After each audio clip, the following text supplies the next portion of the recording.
Aloha everybody and welcome to the Wild Wahine. This is Kaylani and this is your astro forecast for November 8th to the 14th, and I am going to be breaking down a couple of the most important transits that I see for this week that will be influential in your life, and you can use this energy so that you can make fantastic choices, avoiding pitfalls, and have like really big wins, because who doesn't need that? Well, let's jump in. There's a lot of information, for this week, a lot of things that are going on and a lot of different kinds of energies. It's like a mixture. It's pretty much a mixed bag here. So I condensed as many as I can, and I want to kind of sort of go through them because I try to keep these videos at like 15 minutes so you can like get that little dose of astro magic for your life, and then you can go on and, do whatever stuff you want to do. So we're starting with Mercury, and I talked about this in the last video because I wanted to give you a heads up because we were like entering this energy. So we're going to talk about Mercury conjunct Mars. We're going to talk about Mercury then squaring Saturn, and Mars also squaring Saturn, and they're all kind of happening at 7 degrees on the 10th. And so we're going to be coming into that energy. We're approaching that energy now, and we will be feeling that energy because they're all just forming really tight squares and conjunctions, really until about the 19th. So we have talked before about Mercury. Mercury, is our planet of communication. It is how we exchange goods, exchange conversation, exchange money.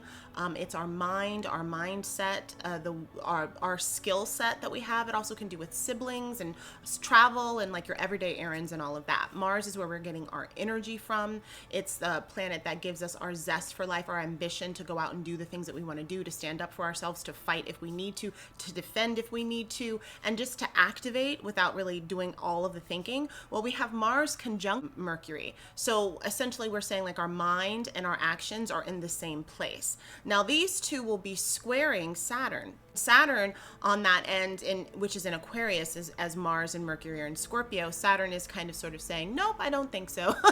With this, like, I'm not really sure about that. We need to talk about that. Give me the details. Let's have some discussion before I say yes. So that's kind of sort of the energy. So the hit is to want to move and to be like moving forward and be excited about things and to go after the things that you want. And Saturn is kind of like, no, stop. I'm not going to say hammer time though. Okay, I just said it. So essentially, this is some of the energy that's happening, and how that's going to feel and how that's going to manifest is a lot of different things. Mars will be putting the foot to the pedal to the floor, the gas to the floor, and then Saturn is like the brake, and it says, no, we're not, we're going to not do this. And so it might feel a little bit like a stop start. It also could be that you had a big burst of energy because you're having Mars finally in his home sign of Scorpio after spending all that time. Mercury and Mars spent all of that time in Libra, and especially Mercury was in Libra for so long because it was retrograde. So all of your thinking and your actions and having them actually on one page and actually going and doing things, it feels novel right now. So you might have actually been going through this kind of Mercury Mars situation probably with a little bit of irritation and frustration, but for you it might be like very clearing, like, oh my gosh, like I was able to do things and I had like a new idea and I had a breakthrough. At least that's how it's been feeling for me. I've been really able to like be on task and get a lot of work done, and I always love that when that happens. So for some of you it might be really wonderful. For other people it might feel very frustrating. You might be very short patient right now, just telling people off left and right and then feeling really bad about it because it is Scorpio, so you actually are going to feel something about it when you actually take those actions. So I'm going to talk a little bit about the more constructive ways that we'll be using this energy, and then I'm going to talk about some of the more destructive ways that this energy can be used. So in its positive sense, in its most highest vibration, like I said before, it's really good time to get things done. Now, if you're a writer, if you're a person that's a musician or a person that like works on a lot of different tasks, if you're an athlete, any of those types of things, which are all mercurial and also Martian, it could be a really good time to work really hard to get the things that you want. Now, if you're an athlete and this has to do with your body in any way, especially if you're a person who like surfs or like an athlete that uses some sort of like equipment, because that's like kind of mercurial thing, like all of the equipment and all of the different pieces. You want to be very careful in whatever you're pursuing right now. If you're working out, if you're in training for something, or if you're actually competing for something, that you don't push yourself to the limit that you break, to the limit that something breaks your equipment, your body, or whatever, because we do have that square to Saturn, so that can happen. But it is a good time to kind of work out and kind of sort of get those juices going, in terms of your body. Now, in terms of everybody that's writers specifically, if you have something that you've been working on, wanting to work on, and this can be a course, it's definitely for sure a lot better energy, I think, for, just because it's Scorpio. I think like if you're into some sort of like erotica, if you write that, or any kind of like love stories, if you do sci-fi, if you're writing about magic or about astrology or about tarot or about any of those kinds of things, like spiritual things, I think you're going to find, and fantastical things too, especially with the sun trining Neptune, which is we'll talk about in a little bit. I think it'll be a lot more productive for you. But even if you're not doing that and you're just like trying to get your email list and writing copy for your website, it still is a place where you can kind of roll up your sleeves and get work done, simply because that is Mars, Mercury. Mars is giving the energy finally to actually get and write and do those things, or read or proofread or any of that. And then you have Saturn there, which is kind of providing the structure or the place in which you can actually get that stuff done. So it can actually be an incredibly productive time for people, as long as you don't overdo it and you kind of sort of reach burnout and you're like burning the midnight oil, and then you kind of sort of like overwork yourself, because it can have a feeling of workaholism. That is something that can happen. But you know, it can be very if you use it in the right way, it can be very structured for you. Now, the challenges that come with this energy, though, is because it's Mercury. Mercury is like in between the malefics, right? Mars is in its home sign of Scorpio. Saturn is in his home sign of Aquarius. So they both are at home. Mercury's just hanging out essentially in Mars's home of Scorpio. So Mercury is going to do whatever Mars says it wants to do. And if Mars says we're going to flick somebody off, you know, in terms of road rage, if Mars says we're going to tell somebody off and it's the truth, but it would be really hurtful and we don't care, at least at this moment, and I'm going to tell my boss off and I'm just going to tell everybody where they can go and how they can get there, Mercury's going to be like, okay, cool, whatever, let's do it. You know, like, you know, Mercury's just going to do whatever everybody else does. When it's enclosed like that by the malefics, it can be a little rough. So you just want to watch your tongue, watch your thoughts too. You could be having like a lot of negative thoughts, or just a lot of like impassioned thoughts, or like thoughts that just feel like they're a little bit out of control or just negative or heavy too. So that also can be happening. Now the sun, when we look at Scorpio, the sun is there, Mercury is there, Mars is there. So all three are there. Like your sense of who you are, your sense of self, your sense of who you are, how you like to do things, your ego is there in Scorpio, fixed sign, focused on whatever it is that it wants to get done. Your mind is there because Mercury is there. So how you're thinking, how you are communicating, everything is in alignment with that in fixed energy in this Mars ruled sign, even though it is a water sign. And then we also have our energy, how we do things. Our get up and go is also there. So this can actually feel really good, because before we were kind of a little bit, you know, in Libra season, it might have been a lot of like all over the place, or thinking about a lot of things and wanting to take action, but not. And then, you know, taking 2 steps forward, 3 steps back, and you just don't feel like you're on your way to anywhere. Right now, you might be feeling carried away by the emotion, but for a lot of you, it's going to feel really good, because you're like, finally, everything feels like smooth, like everything is in alignment to a certain level. And I'm actually able to go forward with this energy, and it feels pretty decent for me right now. And also we have even Venus too. Venus just entered Capricorn, so Venus is forming a sextile too, you know, so it might just feel like, okay, like and you know, and Capricorn is Saturn ruled, so Saturn again is performing that structure. So you might feel like, oh, this is like a really good time for me to kind of sort of focus and get some things done. So that's a positive thing that can happen. However, fixed energy can also be very stubborn. So when presented, even with really good information, with alternative information, it is fixed and it only sees what it wants to see, and it doesn't really want to listen to anything else. So even though it's wonderful to feel like, okay, everything is in alignment and now I can move forward with my goal or with my new ideas or whatever, being closed off to any kind of other ideas, being so inflexible to the point where you're not listening to good advice, can be very harmful. So you want to be careful of that. Also, just the Mars Mercury, you know, squaring Saturn can be just a very big F no. Mercury and Mars are such youthful signs. They're known to be quite youthful. So they're excited about what they want to do. They want to jump in. They want to do it. They're ready to kind of sort of ruffle the feathers. They don't care about how these things are going to be done. It's very focused and very determined to get done what it wants to get done. And when it meets Saturn in Aquarius, it's like, no. You know, we're going to pause and you can't go there, because this is actually what we're doing now. You know, we're doing something new.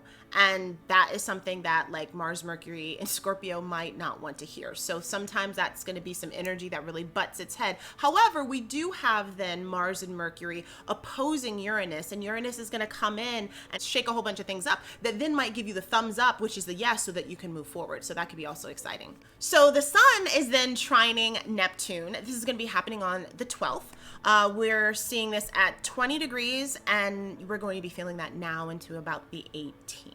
So Sun is, again, our ego, our sense of self, who we are, how we're seen in the world, how we're courageous about the things that we want to go do. Neptune is the planet of imagination, of illusion, of spirituality, of places that we go that are boundless, that don't really have a lot of structure. It's kind of a collective consciousness type space. It's a place where we can be easily deluded and we can be lost, and where we don't know the difference between who we are and someone else. So this is a very interesting trine that's happening in the middle of all of this energy. Trines are good. Trines are of the nature of Jupiter. So some of the really positive things that can come out of this is that it can be really great, like a really great respite from some of this kind of sort of hot energy. And we're still kind of in a very watery place too, right? Because Neptune is in Pisces right now. So first thing I thought of is like, I'm definitely going to the beach. I'm going to have some beach time. It's going to be so much fun because I need that solar energy, and Neptune, that is just beach for me. And so whenever these transits happening, especially when it's a trine, I am taking myself to the beach. I'm just going to post some videos so you guys can see that on Instagram. If you're lucky enough to live by the beach, do that, or have some water play. Always wonderful time for that whenever you have nice Neptune transits that are coming. But a great time for imagination. So that goes back to like, what are you working on, especially if you're writing, or if you're like a musician or a podcaster, if you're putting things together, for you to have some sort of imagination about what you're doing, or to be imaginative about what you're doing. Now the moon is also in play here because the moon is conjunct Neptune too, and it's going to be at 20 degrees. So that's really nice because that's going to be like the sun, and also like your emotional life. So it could be like a really nice kind of like self-care time, some time where you're kind of getting into some deep spirituality, where you listen to a meditation, where you're listening to some binaural beats, where you're doing something that just feels meditative and sweet for you. As the chaos of, everything that's happening, it's like a little bit of a break before we have Mars and Mercury like hitting Uranus, which is going to turn everything up. So like when we have these breaks, take them because we don't always have them. It's a good time to like get into like a fantasy novel, a fantasy show, to write some of that if that's something that you're into, to like, read something that is inspiring to you, talk to somebody or have a conversation with somebody that's inspiring to you, research some things about a different type of spirituality, or get into spirituality or religion or whatever it is that kind of sort of makes you feel like you're more than just like, the body and who you are. A really good time for healing too, for spiritual healing, for like kind of soothing things within yourself and just taking like a nice kind of vacation-y type break. Some of the challenges though, because it can happen, that come with that whenever we have Neptune transits, we know that sometimes can be a significator for like overdoing things because you don't really have a lot of boundaries. And if you overdo things in the imaginative space, a lot of times that's substance related. So if you're a person that struggles a little bit with that, with whatever substance that is, and there can be so many, anything that kind of makes you feel like you're escaping or having that kind of escapist mentality when you actually should be handling the things that are important for you to handle, that can be a challenge because there can be a lot of overdoing it with that. So you want to just watch that. It also can be just escapist thoughts that you have, people that are not really real in terms of their spirituality, like a lot of spiritual narcissists, or whether you see that show up within yourself, whether that's something that you see come into you or see come into your periphery, that's something that can happen. And it also could just be like an obsession, because you can have that as well, like an obsession with things that are spiritual, so that you like suddenly cut yourself off. Like, I'm not going to talk to these people because they're so low vibrational and I can't. And it's like your whole family or your kids. You're like, dude, you've got to talk to your kids. Though kids can be low vibrational at times, we can't not talk to our children, right? So like these rules and all these structures, we know how it goes when you go off the spiritual deep end. We all know what that's like. That's something that we, can be easier to do right now. So you want to just watch that. You're still who you are, but you're also having a transcendent moment. And so that's like one of the ways to kind of use this energy in a positive way. Last but not least, we have Mercury opposing Uranus, and that's happening, or at least it'll be perfecting on the 13th, and we're going to feel that now until about the 17th. So with Mercury's opposition, and Mercury is going to oppose Uranus first, and then Mars is going to come. We're still going to have some stop starts. We're still going to have this unstoppable force meets immovable object. That is the energy now, but it should feel like more of a breakthrough, more of a yes, more of a like, lightning bulb moment. Like, oh, here's a go. Like, let me go and I just realized something. And it just like, it was an epiphany that happened. So Uranian things can happen that way, where you feel stuck, where you can't move forward, especially if you're a creative, then you have that epiphany and then suddenly it all makes sense. Or you talk to somebody and they say it back to you and you're just like, whoa, you know? And so these are some wonderful things that can happen from those Uranian moments, you know, in its positive, in its most positive sense. We all discussed what Mercury is, so you remember all of that with commerce and money in our minds and all of that. So Uranus is the awakener. The nickname is the Great Awakener, the inventor, things that are unpredictable. Also the rebel, the person who will disrupt things. There is a lot of trickster energy, very like Coyote or like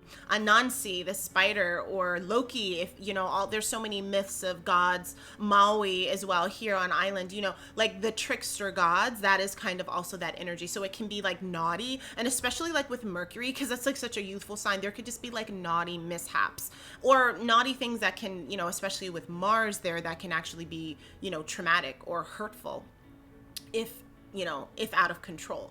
In its most positive, highest vibrational sense, it is a light bulb moment. It is a breakthrough. It is something that you've been waiting for. You've been getting no, no, no, and suddenly you get a F yes, and that feels good, and then you can move in that direction. Doesn't mean that it's going to just be moving forever, because Saturn is still, you know, we're still dealing with the Saturn-Uranus square, and that's going to be with us for a long time. So it's always this sense of like kind of expansion, restriction, that is kind of the energy. But at least when the time when it's time to expand, it's like red light, green light. When you were a kid, you run, and then it stopped, you know, like for red light. And then you're like, run, green light. And so when it's a green light, you just got to run, you know, because you never know when the red light's coming. So this could be really good because Uranian things a lot of times have to do with technology, computers and things like that. So there might be some new tech that comes out, some new ideas about things that have to do with AI or whatever. That could be interesting. Also because Uranus is in Taurus, and Taurus a lot of times has to do with like tangible things like money and food. I'm wondering what's going to happen with Bitcoin. Now, I am not a Bitcoin astrologer. I don't even really know a lot about it, but it is interesting, just this transit. I wonder, you know, like, so I'm not sure. So no predictions here on that. There are other astrologers that do that are probably far better. So I'll let them do that. But it's just something I'm thinking about, like when it comes to technology and like money, and also with like food and things like that, like what new things will happen, or what kind of catastrophic things may happen too, because Uranus can go either way. It doesn't have to be this beautiful epiphany. It could be like, you know, an explosion of some sort that came out of nowhere. And also this sense of liberation, this sense for wanting to break free of the bonds is very much new normal. It's not the old, it's not Saturn Capricorn that's like old structure. It's like, actually this is the new structure because things changed, you know, but it is something that we all now collectively have to do. And so Uranus is like, no, like we don't want to do that. We kind of sort of want to do our own thing, which then takes me to, you know, what could look like more of the negative or challenging aspects of it, which is tech mishaps, things that have to do with technology that don't work out well, accidents that can happen with Mercury and Uranus for sure, and Mars there just adding the heat and the inflammation, accidents with your car, on a bike, on any kind of like equipment that you're on, airplanes, trains, boating type of situations, because, you know, Scorpio of course is water, so it could be, you know, those types of accidents. So just be really careful, especially too just with road rage and things like that, because your ability to have an accident or have like a mishap, but then the inability to communicate in a Libran way where you'd be able to, oh, I'm so sorry, whatever, and this is going to definitely feel escalated and make things so much worse. So we're just trying to not escalate things to make it just the worst, so that it's even worse than the actual little accident or the fender bender that you had. So just be careful, and then watch it if you do get into altercations, because they can really explode and be very, very big right now. Rebellion. So even when we look at this like in a more kind of worldwide sense, you know, rebellion against systems, rebellion against the new normal, the way things should be, the new mandates, the new whatever, people just rising up and saying, this is not what we're going to do. No way. Like, forget that, you know. So there's going to be some push pull, that Uranian Saturn like push pull with that. Definitely expect that. Also could just be like, you know, mental anxiety, overstimulation, and all of those types of things. This is difficulty to kind of stay on focused and stay on task, because things are like going, because a lot of times with Uranian energy, it's like this idea and this idea and this idea and this idea. It's like the idiot savant, or even it reminds me a lot of Doc. You know, I think I mentioned this before, Doc from Back to the Future, like, hey, Marty, oh my God, you know, like that kind of thing. Like, Marty, we gotta go to the future or to the past or wherever he goes. But anyway, thank you so much for watching. Hopefully this was helpful for you. This energy this week is going to be big, and it's going to be a lot, and it's going to feel like it's really all over the place. But I know that this will be helpful for you. You can find me on YouTube. You can find me on Instagram and Facebook and TikTok, The Wild Wahine, and we're also on Clubhouse. All that information will be down below. Make sure you like the video, and I will see you in the next video. Aloha.